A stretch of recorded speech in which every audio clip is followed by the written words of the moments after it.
ምክር የምሰጥህ ማለት ነው ሶሻል ሚዲያ በጣም በጣም በጣም ኃላፊነት የሚጠይቅ ነገር ነው። ዝም ብለን ቲክቶክ ተነስተን በቀላሉ ቢልድ ስላደረግነው ቀለል ያለ ነገር ይመስላል፣ ግን ሶሻል ሚዲያ ላይ ውሸት የእውነት 2 እጥፍ ነው የሚሄደው። እኔ ማንም ነኝ ምንም ማለት አይደለም ስለኔ ውሸት ማውራት፣ ግን ስለ ሌሎች ሰዎች እንደዚህ አይነት ስህተቶችን ልትሳሳት ስለምትችል ቪዲዮ ከመስራት በፊት ኤቭሪ ሪሰርች እግዚአብሔር ይመስገን ኢንተርኔት በጣም አክሰሰብል ነው ያለንበት።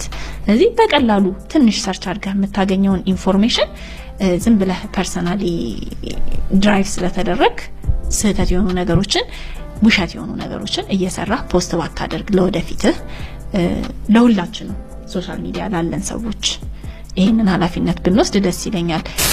ዘር እየተፋጨ ያለው ውሸት የሆኑ ነገሮች ኮንቲኒየስሊ እየተሰራጩ ስለሆነ ነው። ስለዚህ በዚህም ርዕስ ላይ ለተቻለ አቅም እውነትን እና ምክንያትን መሰረት ብናደርግ ሁላችንም ደስ ይለኛል።